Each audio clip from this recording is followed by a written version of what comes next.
We've got the world-exclusive first look at footage from this highly anticipated first-person shooter set in New York City. About this game, they wanted to play it. So with Crysis 2, you guys have announced that it's going to be on Xbox, it's going to be on PlayStation 3, and of course on the computer. Yes. Give actually a character arc. In Crysis 1, we had the nanosuit as a toolkit. You know, right. You were playing Nomad as a character, and Nomad was sort of just equipped with a tool of technology, but it wasn't clear what it is about. And with Crysis 2, I wanted to tell a story on an arc where the nanosuit transforms over time. Okay. And the difficulty comes from the challenges and from the quality we set to ourselves. You know, we could have done a console game quite much 3-4 years ago already, right, as well. But we said we don't just want to appear on a console. We want to have the same quality experience as Crysis made on PC. Predator, play like a superhero, or play like a tank. Now we're supporting that fully in Crysis 2 through the default implementation of what the nanosuit has to offer.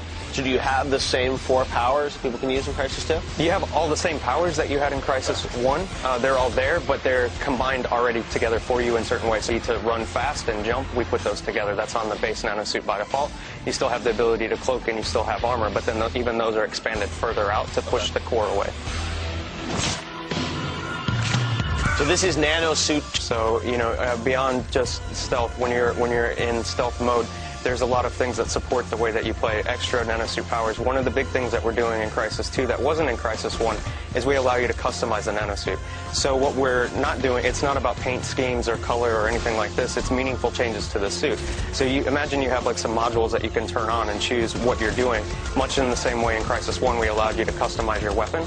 You can do the same with the nanosuit. So if you want to play in a stealthy style, you can stream. Yeah, you can change on the fly. So what we think players will be doing when they use the nanosuit this time around is they'll look at the gaming landscape, you know, the area that the enemies are in, and then much like in the original Crysis, how people would change, like put a grenade launcher on or change a scope or something like this to change their weapon, they'll look at the same problem and go, okay, well, how can I optimize the nanosuit to do the same thing?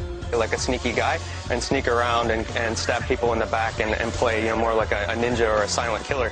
You can play that way. But if you want to jump right into huge action and have grenades and rockets and explosions going off around you and survive, you know, 8 people shooting you at once, then you can do that as well. So are you going to have a lot of vertical gameplay in this game? It would be a boring thing to do. There wouldn't be much interesting things to do. But what you can do is, you know, within a gameplay space, because the suit is so powerful, you can basically move up and down 1 or 2 stories quite easily. So you can jump on top of trucks and then jump from a truck onto a low roof and run across.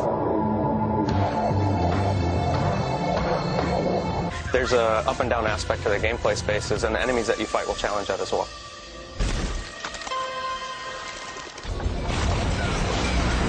So New York City, you know, what is it going to be unique about New York? Why did you like New York so much? They've been set there, but New York always has an awesome story to tell.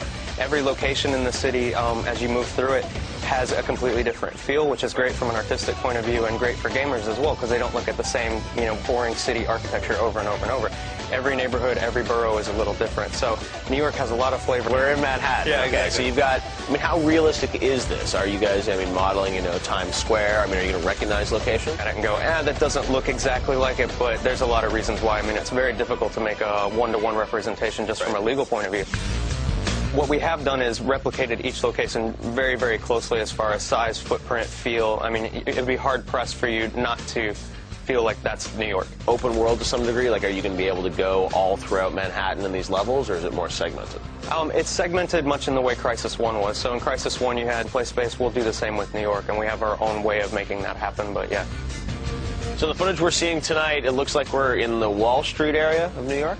Yeah, definitely. The game is set, this level of the game is set in the Wall Street area of New York, in the financial district. There's some good landmark buildings there. It's a really nice gameplay space. It has a little bit of openness, but it's still a little tight at times, which is good for the player. Yeah.